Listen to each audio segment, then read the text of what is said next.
Buenos días para cada uno de ustedes. Es un gusto estar nuevamente ya en esta jornada de hoy, 21 de noviembre, que es pues nuestra última jornada de este sexto ciclo de conferencias Hablando con la Eternidad. Am, y vamos a comenzar esta jornada con la intervención de nuestra amiga y colega Nudia Andrea Pineda Copín, quien es historiadora del arte e intérprete del patrimonio.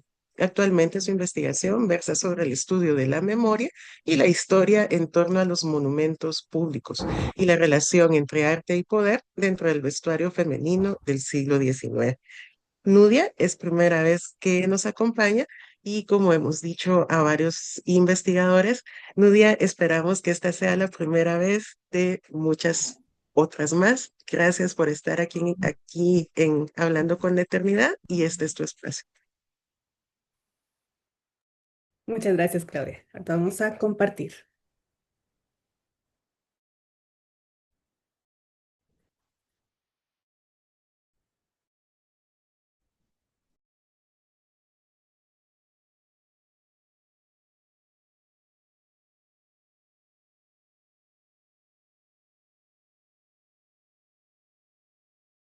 Solo, Claudia, ¿podrías avisarme si se ve mi presentación, por favor? Aún no se ve. Ahora sí, está empezando a cargar y ahora solo que lo coloques en modo... Ahí estamos. Estamos en la primera, segunda y la primera hora. Muy bien. Solo permítanme que no... Es que, perdonen, tengo mi computadora dañada. Estoy viendo justamente, transmitiendo en otra pantalla, pero ahorita se me quedó en negro. Pero si ustedes me dicen que sí estoy...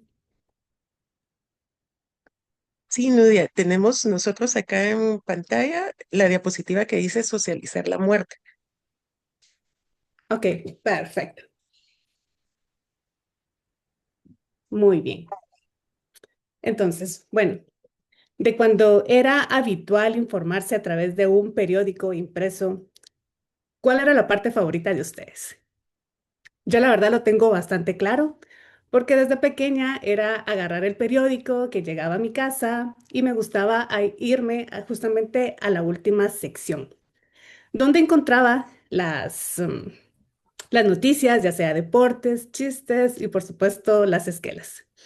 Bueno, y dejando atrás, por así decirlo, el morbo o algún tipo de gusto por la tragedia, ¿verdad?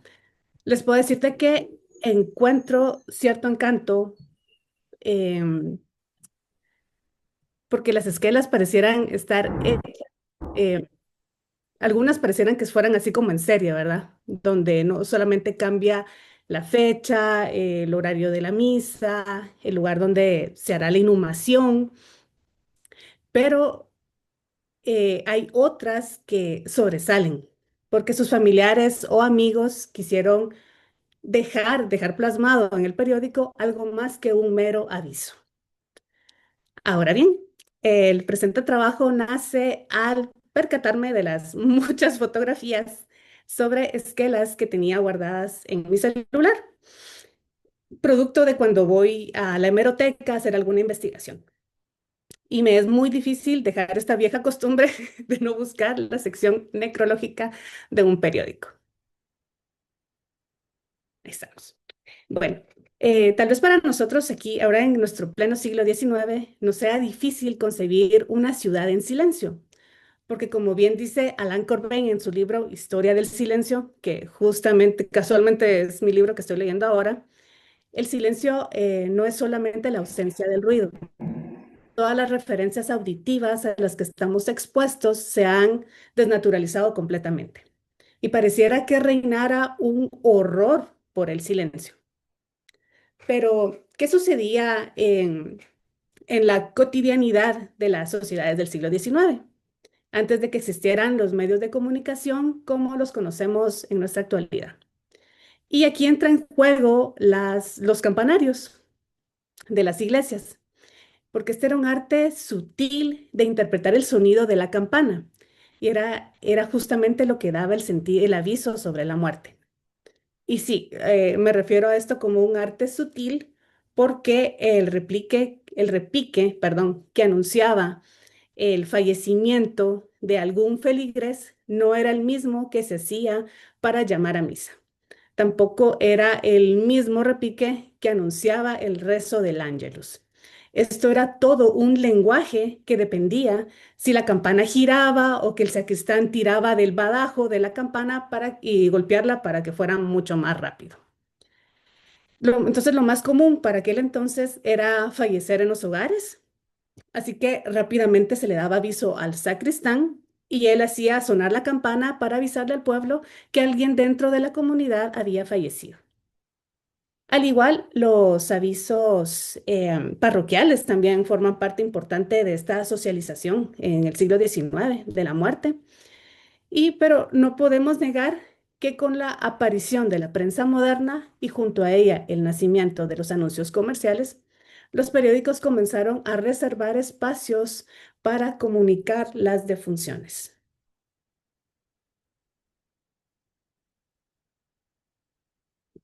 Bueno, en la España del siglo XIX, y con el factor que el papel agarra popularidad y se vuelve cada vez más económico, se da un cambio de mentalidad y serán los periódicos los encargados de anunciar la muerte. La primera esquela que aparece en un periódico español data de 1844, mientras que en Guatemala tendremos la primera esquela impresa en periódico hasta mediados del siglo XX. Pero junto a la esquela del periódico también nace una nueva tradición y son las tarjetas esquelas que se les daba a los más allegados al difunto. Entonces vemos que en las esquelas ahora no solo se da el nombre del finado, sino que se anuncia dónde será velado, el lugar que se llevará a la misa de cuerpo presente, en qué cementerio será la inhumación, cuándo serán los 9 días, el rezo del rosario, etcétera. Entonces su función no solo era informar, sino también rendir cierto tributo y mantener esa cohesión social bueno, esa cohesión del grupo social en torno a la muerte.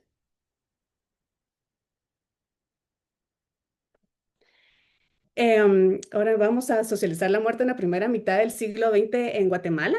Y como les había comentado, en Guatemala no tendremos una esquela hasta pasada la mitad del siglo XX. Pero es interesante analizar el caso de Guatemala y cómo fue esa evolución para esta primera mitad del siglo XX. Entonces, ahora tomaremos como referencia los ejemplos que yo he ido encontrando en los periódicos que normalmente consulto para otro tipo de investigación, y será el Diario de Centroamérica y el diario El Imparcial.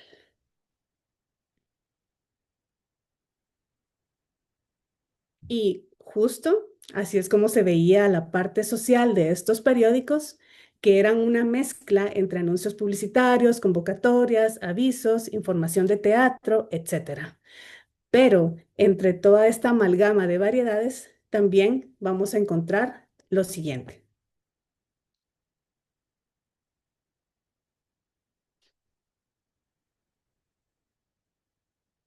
los registros civil, que en una línea nos informaban sobre los nacimientos y las defunciones del día anterior. Como particularidad de estas noticias era que indicaban la fecha, el nombre de la persona fallecida, el lugar donde habitaba y la casa de la muerte. Que en los ejemplos podemos observar que van desde la causa de la muerte, que en estos ejemplos podemos ver de que iban desde la vejez hasta algo más específico como este joven de Totonicapán que me llamó mucho la atención, que su causa de muerte fue un lipoma de la fosa ilíaca izquierda caquecha. Luego tenemos ya los óbitos, que viene del latín obitus, que esto se puede traducir a muerte o fallecimiento de una persona. Entonces, la característica podemos mencionar es que es una noticia personalizada. A diferencia del registro civil, nos muestra la causa, no muestra la causa de la muerte y termina con un mensaje de condolencias, que eso era bastante raro en el registro civil, ya sea para sus familiares o amigos allegados. Y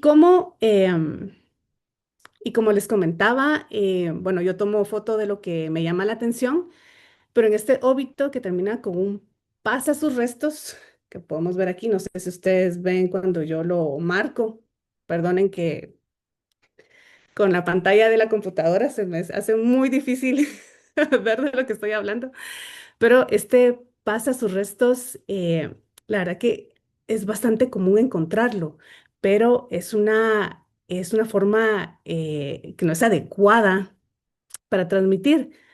Es, no es, ya que los restos no necesitan estar en paz, ¿verdad? Entonces, lo más adecuado sería cómo termina este otro óbito de la señora Guillermina Mata de Rodríguez con un descanse en paz. Aunque encontramos otros ejemplos que van a terminar siempre con el paz a sus restos. Bueno, luego tenemos aquí una variedad de títulos que hacen referencia a la muerte. Y encontramos cadáveres, que es una noticia de una exhumación de dos hermanos. Hay una triste noticia, que es que habla sobre el fallecimiento de un extranjero. También está el crimen, que habla sobre un asesinato.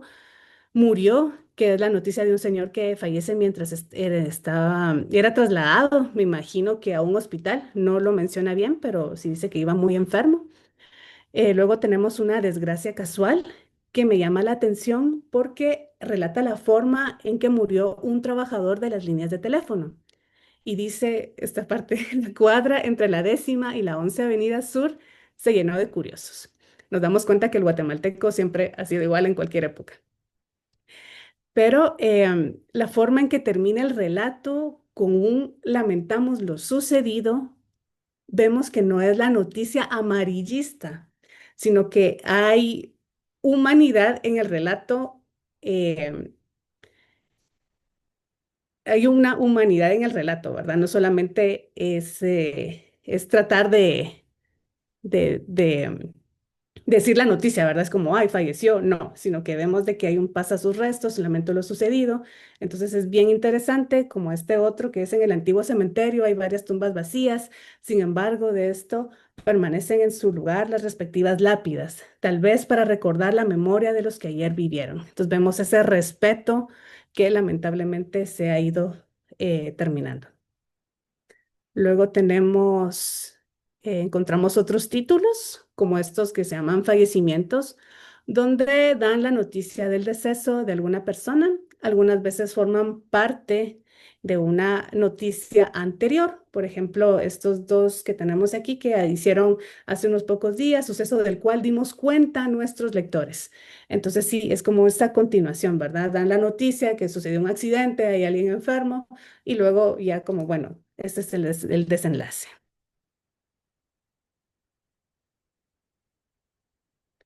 Bueno, luego también hemos encontrado las exequias, que son una serie de ritos litúrgicos que se celebran dentro de la Iglesia Católica, que tiene como objetivo acompañar al difunto en su tránsito del mundo terrenal a la patria celestial, ya que es la reafirmación de la fe sobre la certeza de la resurrección.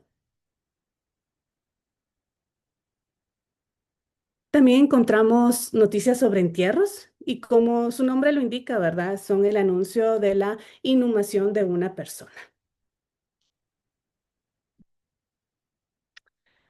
Ahora bien, este es uno de los ejemplos más hermosos que he encontrado, y justamente data de 1900, que es este In Memoriam. Y bueno, los In Memoriam significan en memoria, o sea, en recuerdo, aludiendo a una persona ya fallecida. En este In Memorial se recuerda a la poeta guatemalteca Carmen de Silva en sus 7 años de fallecimiento, donde su esposo, también el poeta guatemalteco Felipe Silva, le escribe este poema eh, para recordarla en su aniversario luctuoso. La foto que tomé del poema lamentablemente era muy mala, por eso mejor escribí el poema para darlo a conocer a ustedes. Y otro punto interesante es que en este In Memoriam, la muerte, como podemos observar, se trata con mucha delicadeza e intimidad. Y podemos ver que es un In Memoriam nada religioso.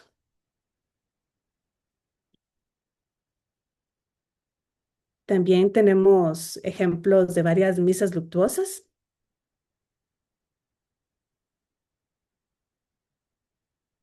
y también efemérides para conmemorar una fecha. En este caso podemos ver que es el aniversario luctuoso y también encontramos un fe de rata bastante particular por haber colocado mal el apellido del jurisconsulto francés Santiago Cajas.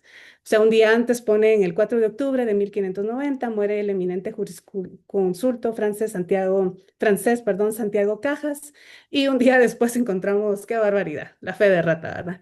En la efemérides que publicamos ayer y al referirnos a la muerte del eminente francés Santiago Cajas, se nos escapó el apellido, era Cujas y ellos pusieron Cajas.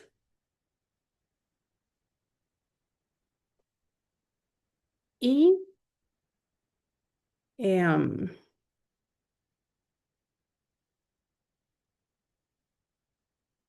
y para concluir justamente esta primera parte eh, am, del siglo XX, hay dos notas muy poco comunes para la fecha, y es que tienen la fotografía de la persona fallecida, que esto también llama mucho la atención. Creo que uno es de 1930, el otro 1945. Entonces, me llamó mucho la atención porque no era algo común para aquel entonces. Entonces, ahora bien, ya nos vamos a la segunda mitad del siglo XX y qué es lo que sucede.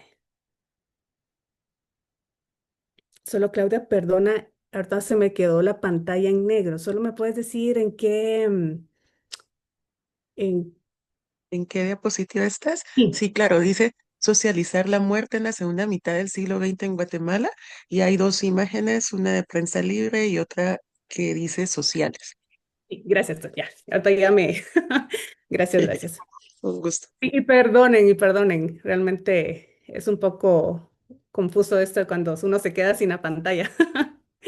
Bueno, para la segunda mitad del siglo XX, los ejemplos que vamos a ver, expongo que serán los de prensa libre, que empiezan a circular justamente en 1500, no, perdón, 1500, 1951.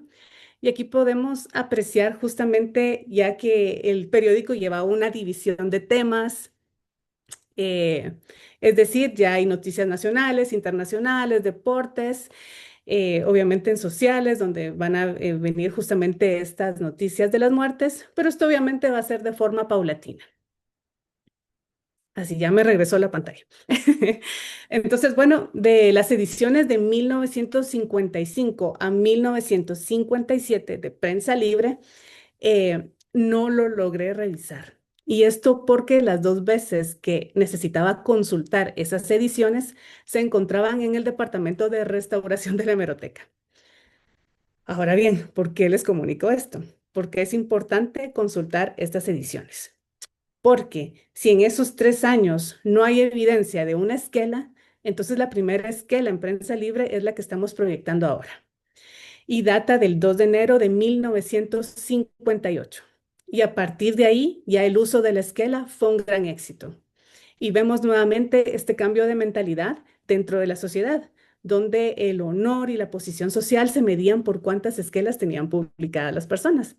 Entonces aquí las esquelas se convierten en este reconocimiento público, dejando a un lado esta función informativa de la primera mitad del siglo XX. Pero obviamente esto se da de una forma paulatina y como muestro aquí, están justamente los in memoriam, que se continúan utilizando como la primera mitad del siglo XX. Mm. Al igual que las defunciones y bueno, estas al menos estarán presentes durante la década de los 50, 60 y todavía encontrado en parte de los 70.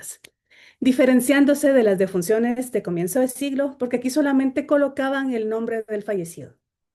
Ya no vemos de dónde vivía, de dónde venía, la causa de la muerte o cuántos años tenía. Bueno, en algunas ediciones podemos observar que los anuncios publicitarios son muy parecidos al diseño de las esquelas, donde el elemento que distinguirá una esquela una de la otra, ¿verdad? Será la cruz. Poco a poco las esquelas irán ganando terreno, algunas veces encontraremos dos por día, otras solamente una y otros ejemplares veremos a varias, incluso dedicados a una misma persona, como aquí el señor Oscar Morales Duval, que tiene justamente tres.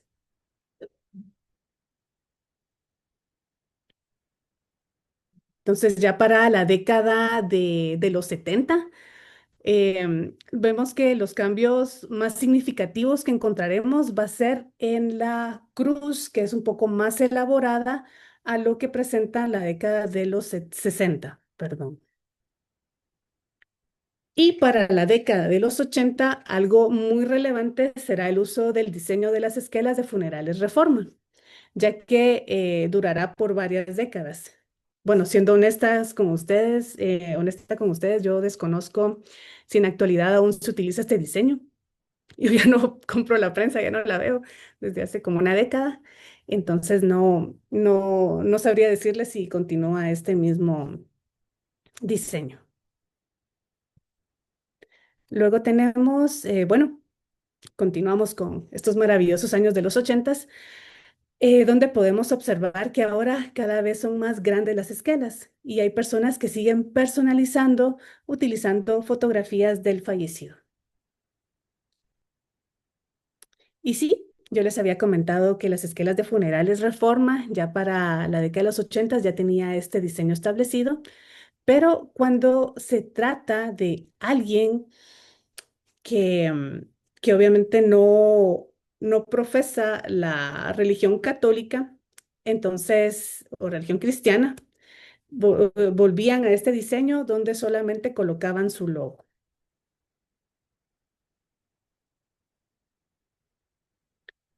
Entonces, podríamos decir que para la década de los 80, 90 y principios de los 2000, las esquelas vivieron su edad dorada. Y en detalles tan mínimos como es el lenguaje que se utiliza, por ejemplo, el de nos unimos para elevar una plegaria a Dios, presentamos el más sentido pésame a su familia, vemos que las esquelas se va mezclando la devoción religiosa, el respeto, pero también hay una etiqueta social. Y estamos ante un fenómeno que nació con el objetivo de informar, pero luego pasó a construir una memoria colectiva. Y vemos que justamente terminamos el siglo con una sección titulada ya esquelas. Ya no está en sociales y va ahí mezclado con otras cosas, no. Para finales del siglo XX ya tiene su propia sección. Bueno, entonces, como conclusiones, bueno, además de las esquelas, mi mamá me cuenta que la radio también era un medio importante para la socialización de la muerte. Emisoras como Radio Mundial o Radio Nuevo Mundo, a cierta hora del día iba contando las noticias sobre las personas fallecidas. Hoy en día ya nadie espera ni la radio, ni mucho menos el periódico, ¿verdad? Para enterarse de las noticias de los fallecidos. Ahora tenemos otros medios de comunicación como un estado de WhatsApp o en Facebook y las esquelas, como fueron concebidas en un inicio, están mutando, por llamarlo así de algún modo, ahorita en la era digital. Y por supuesto que ahora sí, todavía tenemos esquelas. Tal vez no con ese recuadro negro y la cruz, pero tal vez lo hacemos con un listón negro, etcétera. Y podríamos decirte que la forma ha cambiado, pero el fondo sigue siendo el mismo. Comunicar una pérdida a nuestros familiares, amigos y conocidos. Muchas gracias.